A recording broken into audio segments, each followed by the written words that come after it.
Une belle journée de fin d'été pour faire une randonnée en bord de Seine.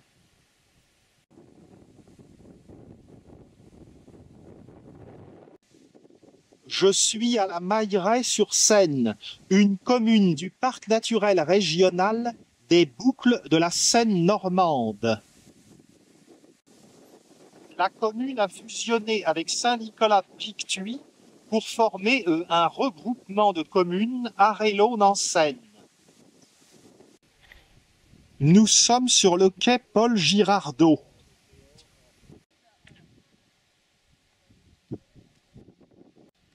Longeons la Seine vers le sud. En face, la commune du Trait.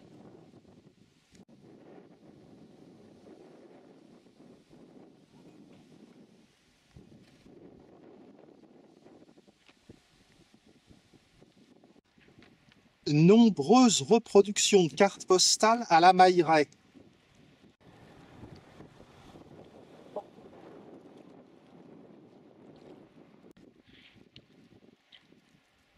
Ça doit faire bien longtemps que le train ne passe plus à la Mailleraie.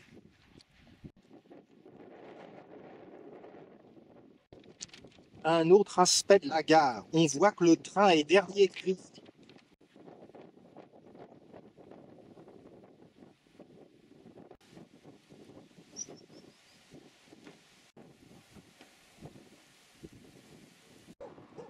Nous aurons l'occasion en fin de parcours de pénétrer dans la Mailleraie même.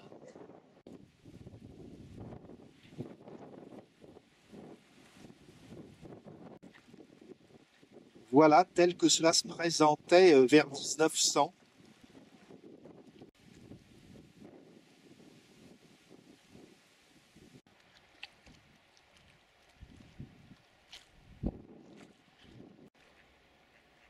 Mon passage suscite l'inquiétude d'une famille.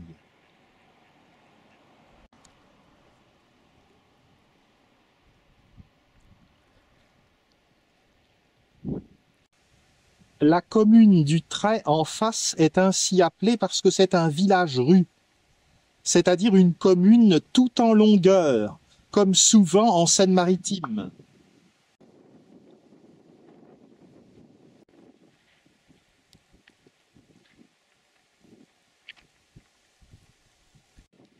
La grande rue de la Mailleraie. Des amis m'ont dit récemment qu'il y avait de belles propriétés en bord de Seine à la Mailleraie.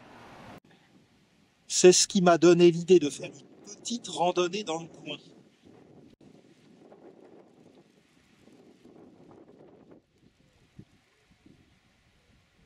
Vous ne manquerez pas de noter que la Seine-Maritime s'appelait autrefois la Seine inférieure. C'est dans les années 1950 qu'il y a eu changement de nom.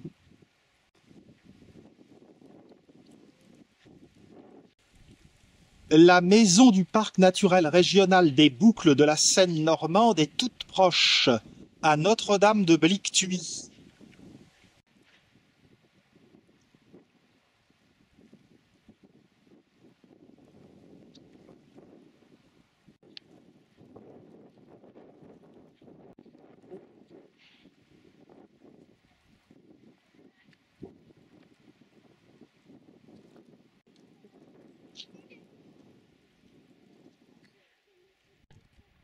Belle grappe de verveine de Buenos Aires. La route de Côte-Bec à la Mailleraie.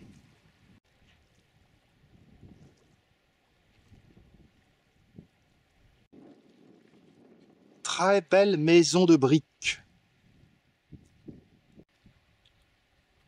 La grande rue de Guerbaville-la-Mailleraie. Maison normande, place du marché à la Mailleraie. Je ne sais pas si ça existe toujours, nous verrons. On aperçoit le pont de Bretonne, qui est l'antépénultième pont sur la Seine avant l'estuaire.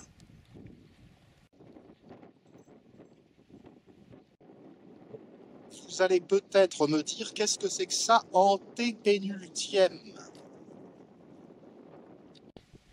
Eh bien, antépénultième, ça veut dire avant-avant-dernier. Place du marché de la Mailleraie. Les amateurs de cartes postales anciennes seront contents d'avoir vu tout ça.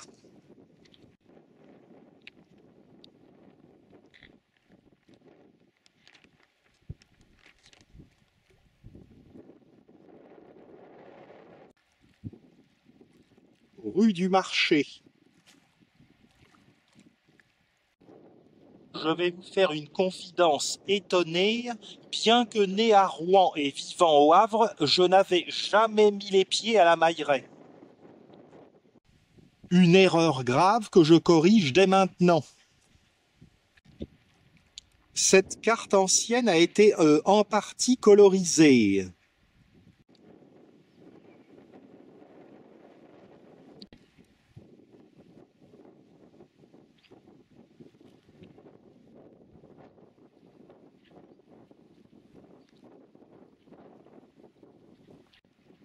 La scierie de Guerbaville.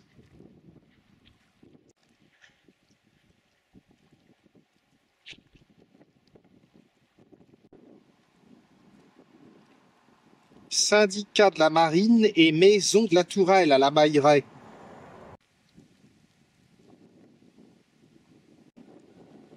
Route de Pourrachard. Pourrachard, c'est dans l'Eure. La verveine commence à défleurir. Renseignez-vous avant de réserver, c'est plus prudent.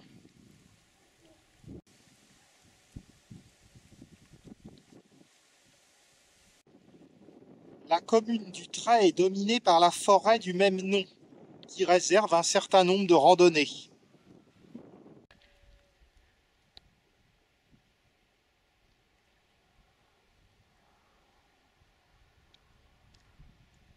Au sud du Trait, vous trouverez Jumièges. Là encore, la route de Pont-Audemer, en fait, c'est dans l'Eure, Pont-Audemer.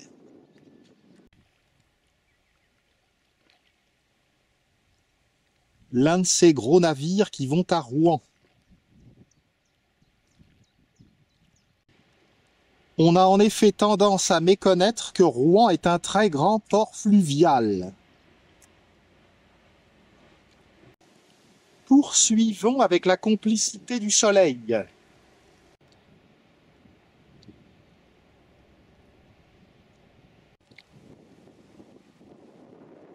La carte postale est postérieure à 1910, date qui est affichée ici.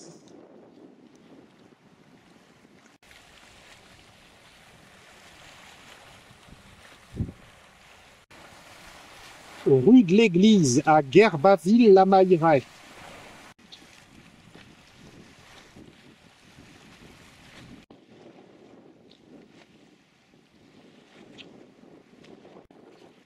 Le presbytère de la Mailleraie.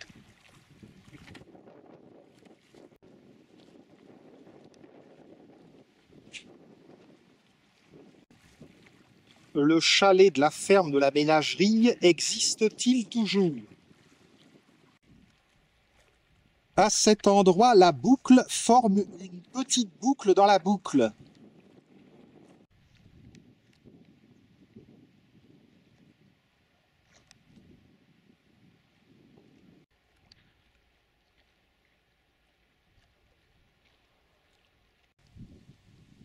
Les pommiers vont bien donner cette année.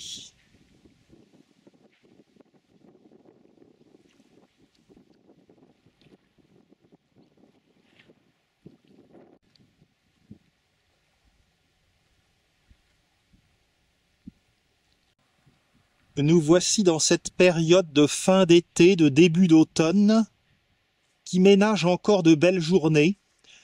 J'aime moins que avril, mai, juin. Mais il peut y avoir quand même encore de très très beaux jours en Normandie.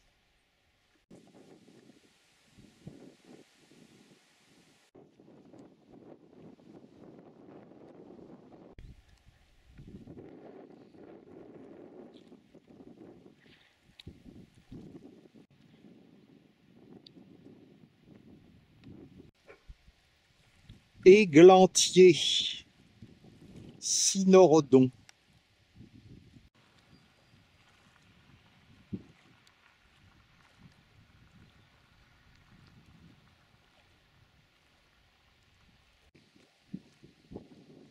les jeux de lumière dans la Seine. Il paraît qu'on devrait dire Lyon, parce qu'il y a toute une polémique où certains géographes disent que c'est en fait une usurpation de dire que c'est la Seine. Ce serait Lyon qui serait le fleuve en question se jetant dans la Manche. Ça serait la Seine qui se jetterait dans Lyon et non pas l'inverse. Mais bon, on a pris l'habitude, alors c'est comme ça. Et évidemment, ça serait ballot de refaire tous les panneaux, la Mailleraie sur Yonne. Je suis arrivé au bout de la route goudronnée. À présent, le chemin de Hallache s'ouvre devant moi. Pour un samedi, je m'attendais à voir plein de gens faire du VTT ou bien de la rando. Eh bien, bernique, il n'y a que moi. Peut-être que les gens sont devant la télé. Bon, je les pardonne si c'est devant ma chaîne YouTube.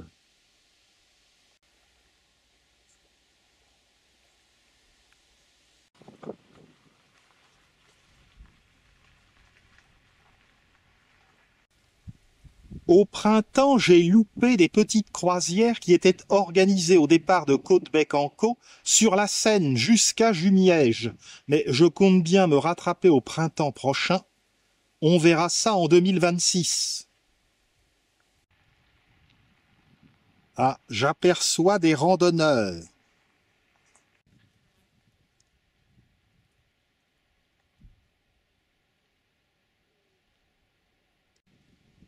La ville même d'Utrecht ne paraît pas présenter de grand intérêt à première vue, mais il ne faut pas se fier à ce que nous voyons, c'est-à-dire la partie portuaire. Il y a certainement des choses intéressantes à voir. Ce que je peux dire, c'est que parcourir le trait du nord au sud, ça représente déjà un certain nombre de kilomètres. Ce que je sais aussi, c'est qu'il y a une église ancienne et un panorama. Donc vous voyez que ça fera peut-être l'objet d'un petit film. Une enclave bretonne en Normandie.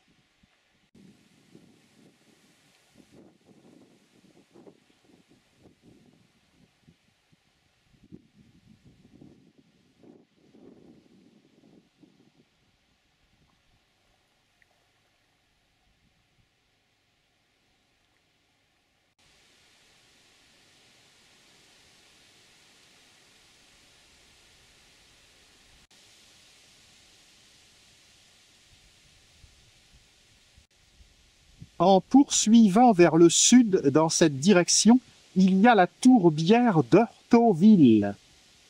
Il faudra bien voir un jour.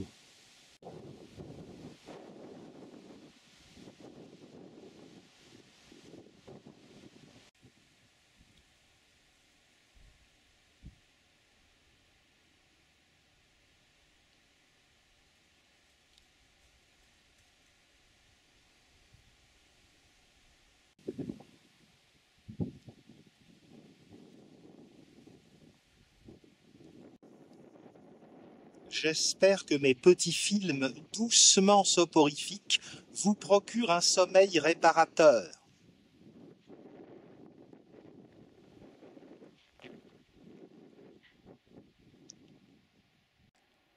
En fond d'écran, la forêt bretonne. Nous sommes en effet dans la boucle de Bretonne. Je vous avais dit dans un film, je me répète, je radote un peu, que j'avais trouvé dans la forêt des trompettes de la mort. Craterellus cornucopioides. Ces champignons sont tout noirs et c'est pour ça, en fait, qu'ils rappellent la mort. Ce sont néanmoins d'excellents comestibles qui se dégustent en omelette. Leur couleur fait qu'ils ne sont pas forcément très faciles à repérer au sol. Mais quand ils poussent, c'est souvent en troupeau.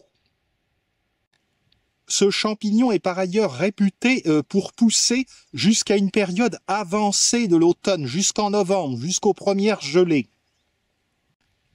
Mais nous ne sommes pas là pour faire un cours de mycologie, nous sommes là pour observer la scène.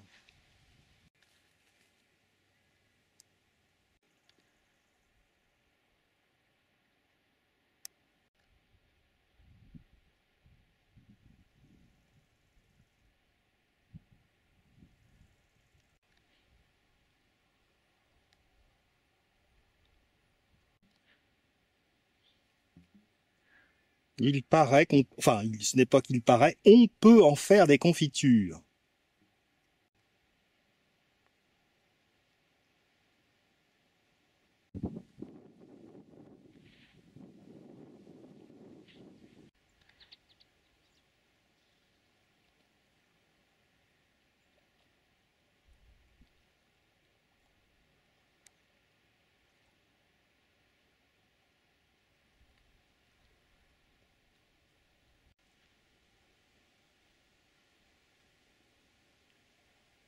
J'adore randonner sur les bords de Seine.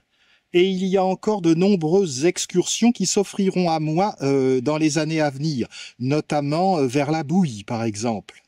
Vous connaissez la Bouille, ce village près de Rouen, où est né Hector Malot, l'auteur de Sans famille.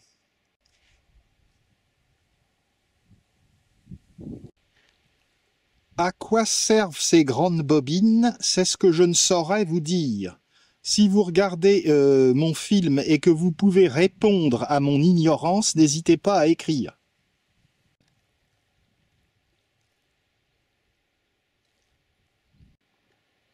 Nous arrivons à un petit coude. À cet endroit se trouve le site de biodiversité de la Douillère, en cours de réaménagement. Face à nous, l'église du Trail dont je vous ai parlé.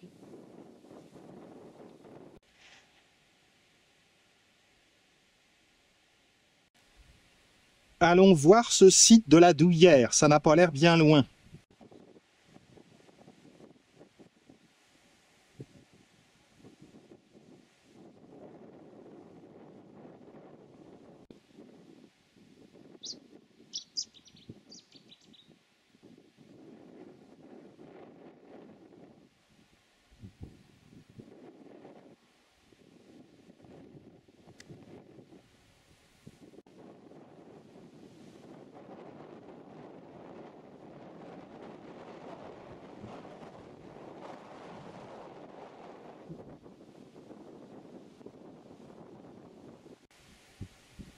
Un intérêt pour ceux qui s'intéressent aux sciences naturelles.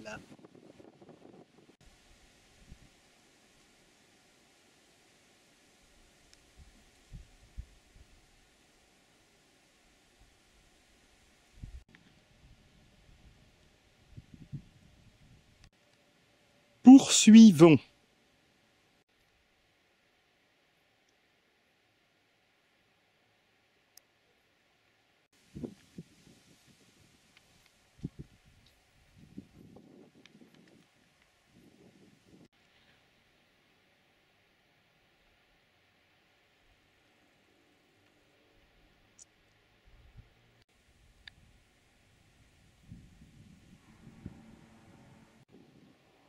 Ça y va, le Guy.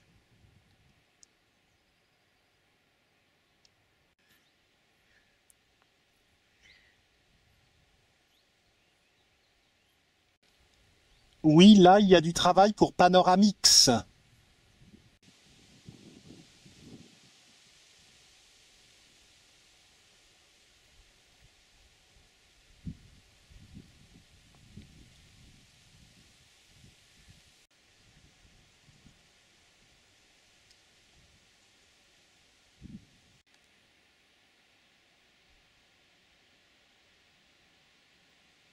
Budleia. Ah, vous voyez qu'il y a des randonneurs.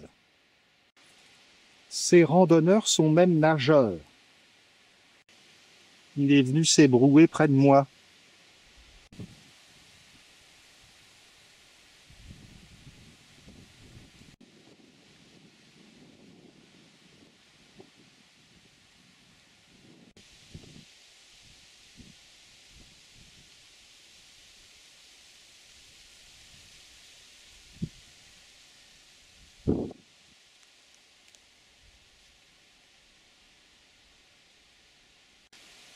Bon, si j'ai faim, il y a des magrets qui m'attendent.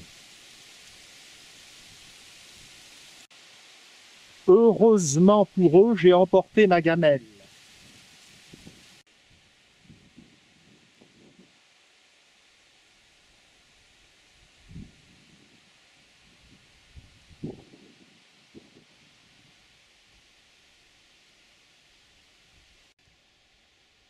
Justement, j'aimerais bien trouver un petit coin pour m'asseoir et manger mon casse-croûte.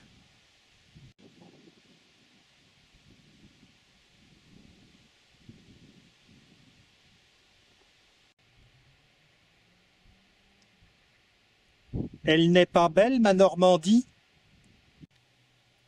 Bon, naturellement, vous allez me dire qu'on peut voir peut-être des choses comme ça dans le Limousin ou en Lorraine.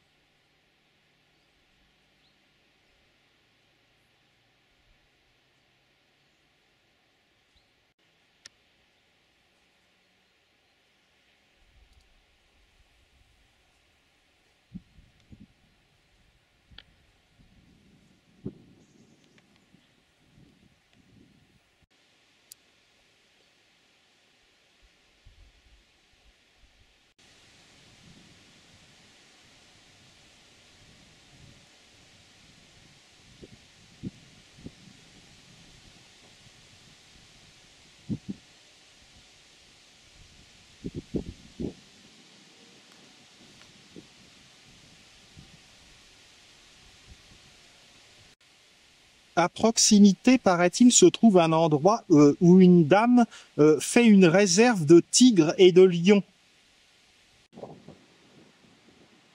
L'endroit est sécurisé, mais si vous ne voyez pas ce film, c'est qu'il ne l'est pas.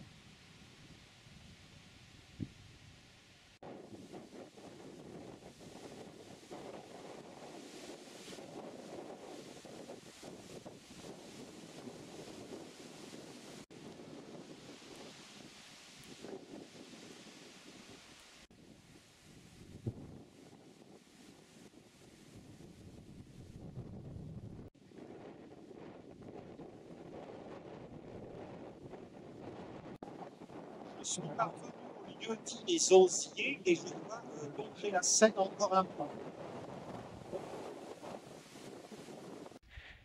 Voilà qui est bon pour un casse-croûte.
Nous n'allons pas tarder à tourner sur la droite.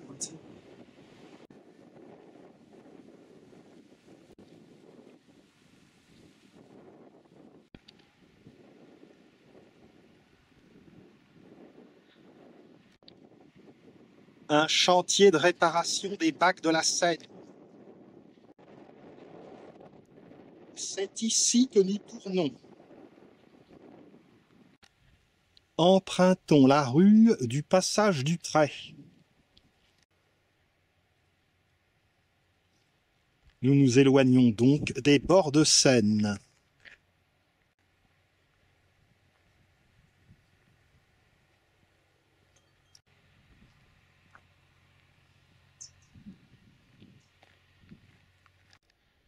Du chaume colonisé par la mousse, avec des traces d'iris sur le faîte.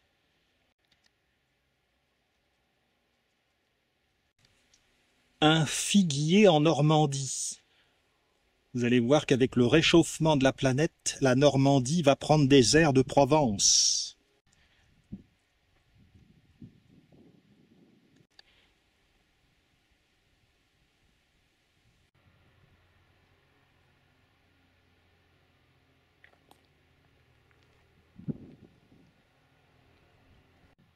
La randonnée par ici est goudronnée, on a abandonné donc les chemins herbeux.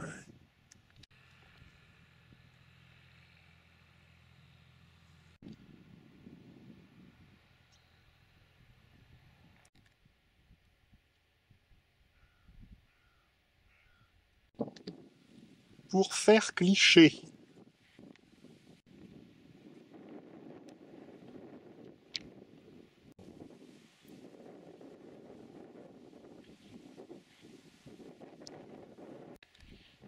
La route serpente.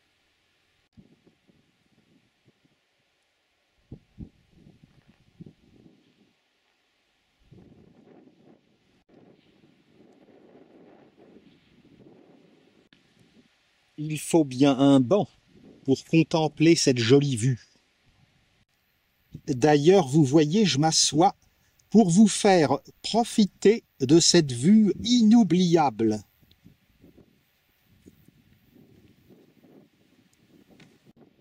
Rue de la Cour Fleurie, comme c'est poétique. Je me demandais ce qu'il y avait dans ce champ. Eh bien, c'était du maïs.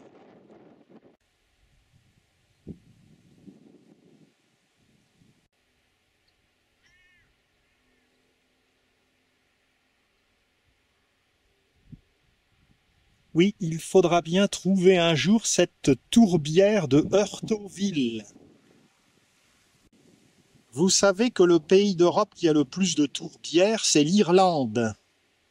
La Verte Airain. J'arrive à proximité d'un verger à pommes et je suis stupéfait par le nombre de pommes sur les arbres. Vous allez voir.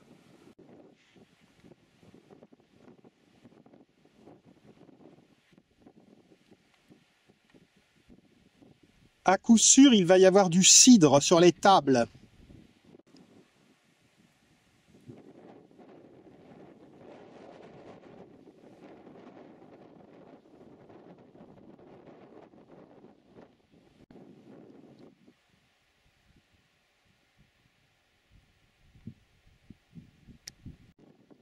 C'est rare de voir de telles quantités. Début août, j'étais dans l'Isère, vous avez peut-être vu mon film de Pontan-Royan, et donc il y avait des champs entiers de noyers.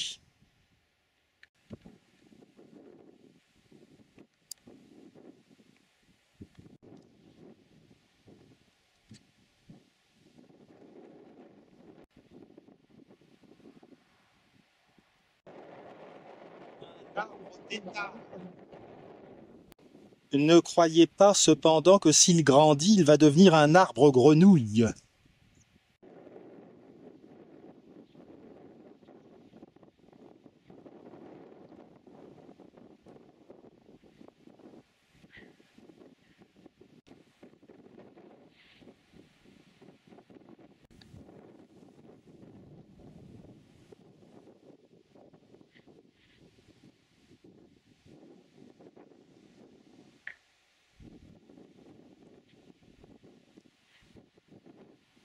C'est la campagne, mais on ne sent pas ici de monotonie.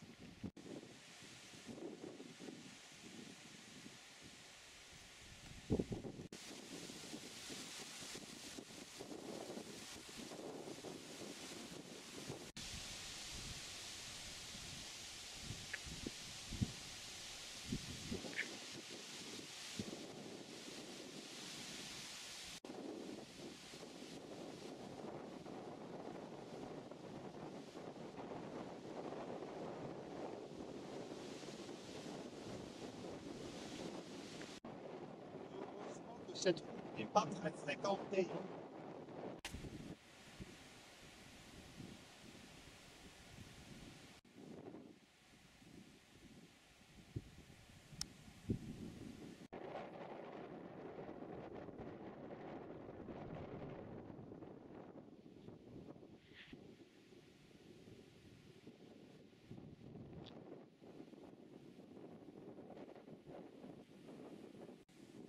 Tournons à droite. Vous voyez que nous sommes sur le tracé de la route des fruits. Et dans le coin, il y a également la route des Chaumières. Procurez-vous les brochures à la maison du Parc naturel régional des Boucles de la Seine normande. Bonne idée. De toute manière, je vais la quitter car je tourne sur la gauche.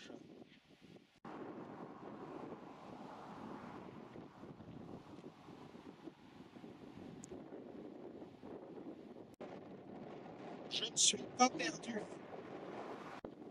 Le hameau de la Douillère donne son nom au petit site de biodiversité que nous avons vu tout à l'heure. Je vous emmène par ici, on se rapproche de la forêt. Voici des colliers, pas très courants, mais qui auraient le mérite de l'originalité. Collier Michelin. Les bâtiments de la ferme de la Plante.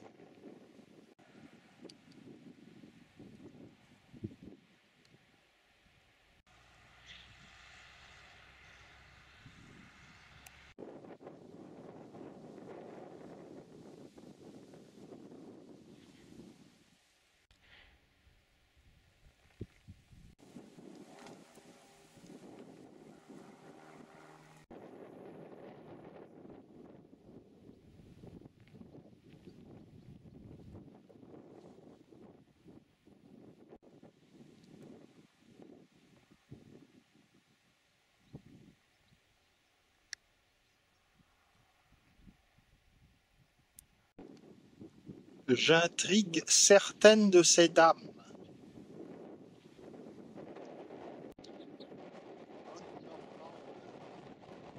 Grâce à vous, nous avons du Neuchâtel, du Camembert, du Pont-l'Évêque, du Varro. Moins connu, il y a aussi le pavé d'Auge. Il y en a d'autres, un clan rival par ici. On n'a pas intérêt à être en désaccord. Cependant, comme il est rare que je broute de l'herbe, on ne devrait pas tomber en concurrence.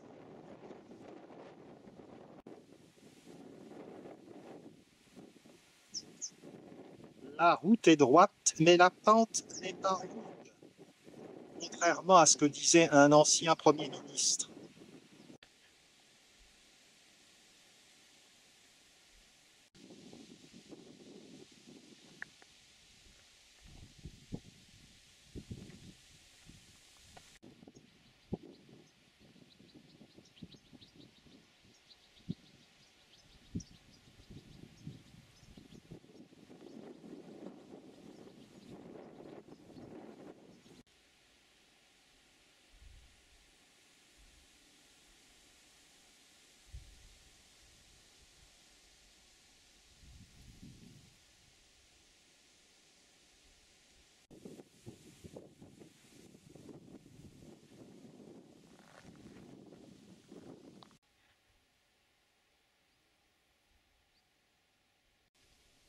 Un petit rue. Toujours le trait dans le lointain.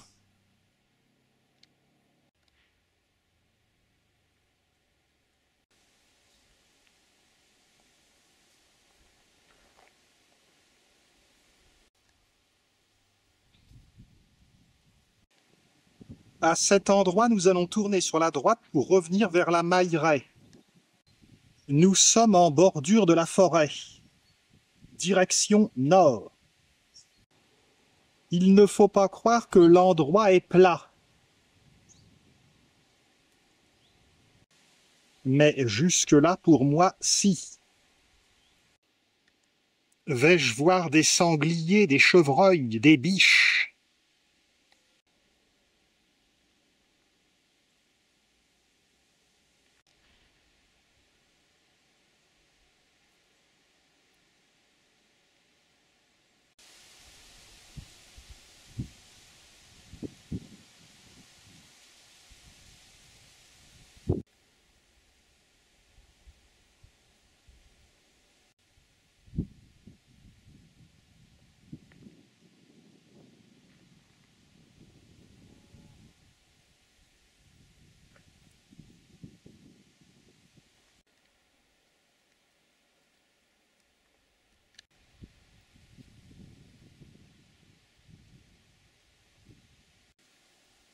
Le chemin est long pour rentrer à la Mailleraie.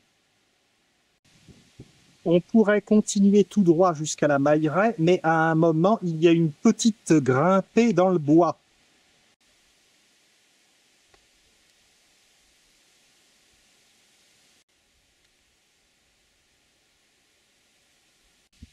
Cette section est beaucoup plus monotone et présente moins de variété.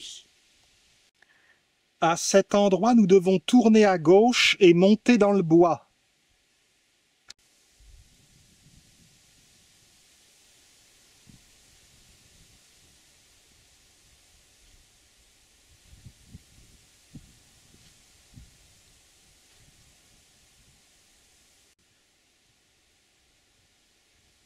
Heureusement, ça n'est pas bien loin pour rejoindre la route supérieure.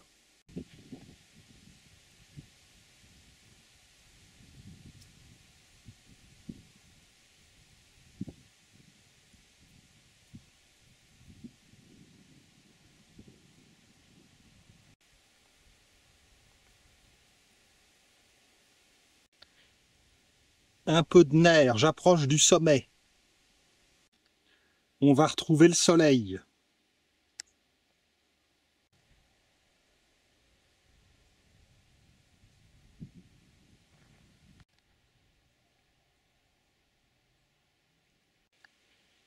Heureusement qu'il y a un balisage.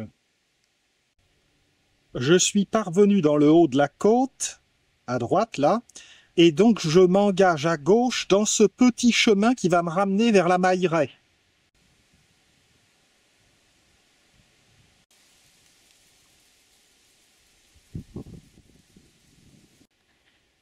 Le château d'eau sert de point de repère.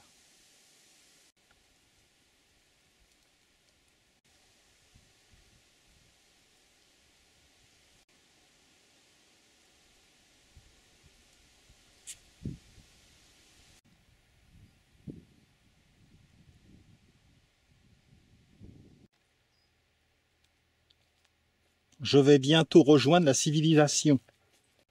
Encore que, quand on voit tout ce qui se passe dans le monde en ce moment, est-ce qu'on peut parler de civilisation?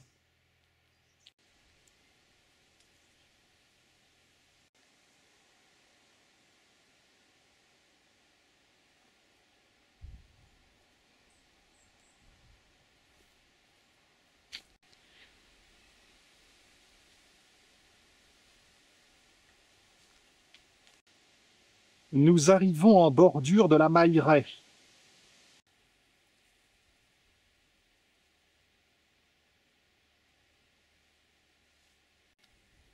Nous voici de nouveau sur le goudron. Nous allons voir le bourg de la Mailleraie et ses curiosités. J'aperçois le pont de Bretonne là-bas.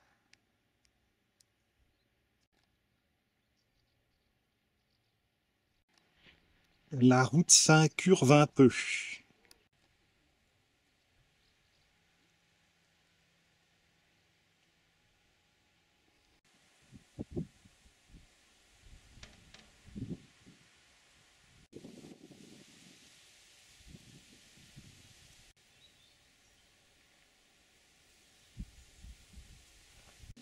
À droite.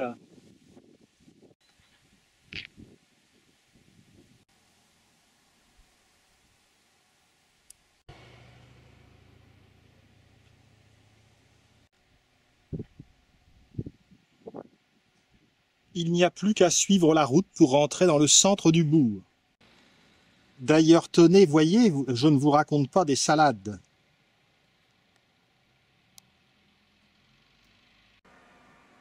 Belle maison d'antan.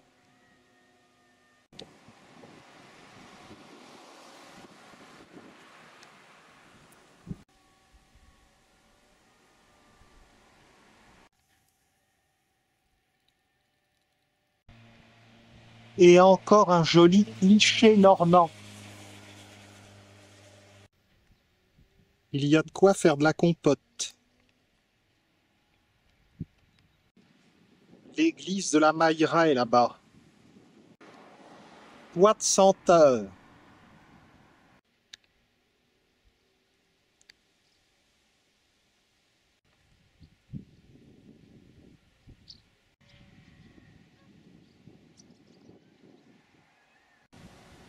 Il y a ici une microbrasserie. C'est un ancien chanteur d'opéra qui s'est reconverti.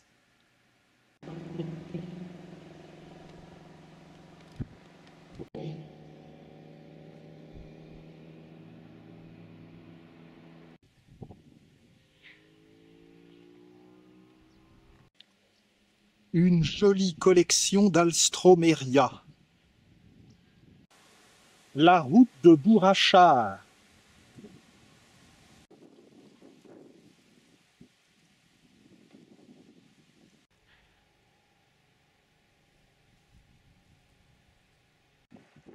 Et nous voici arrivés dans le centre de la Mailleraie-sur-Seine.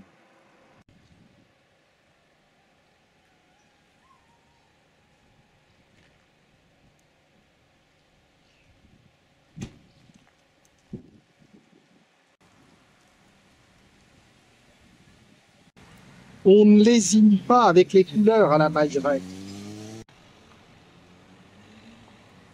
Nous allons rejoindre les bords de Seine de ce côté. La route de Bourrachard est celle que nous venons de remonter. Et là, pas d'indication. Est-ce lié aux événements de la guerre? Ça y ressemble. Du reste, toutes ces maisons reconstruites rappellent Yvetot ou Caudebec-en-Caux. Eh oui, c'était ça. Il y a donc eu des combats à la Mailleraie. Et quand je dis des combats, pas qu'un peu.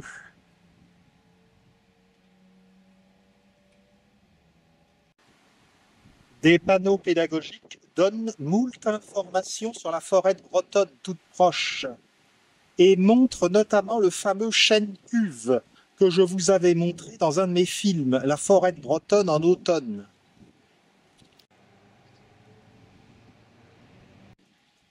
Une rescapée qui a belle allure.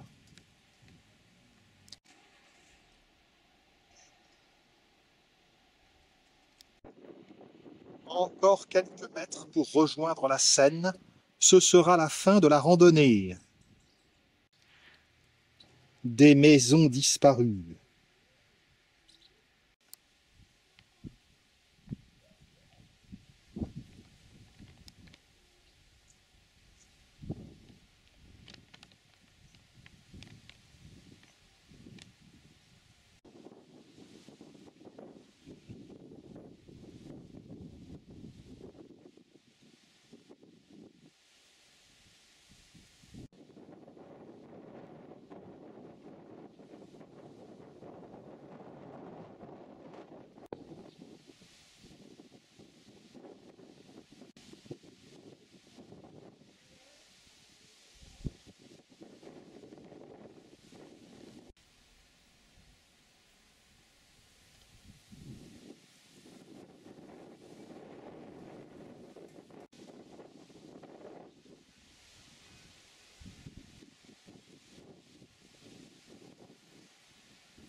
Voilà, c'est la fin de cette randonnée au sud de la Mailleraie-sur-Seine. C'est l'heure de vous réveiller.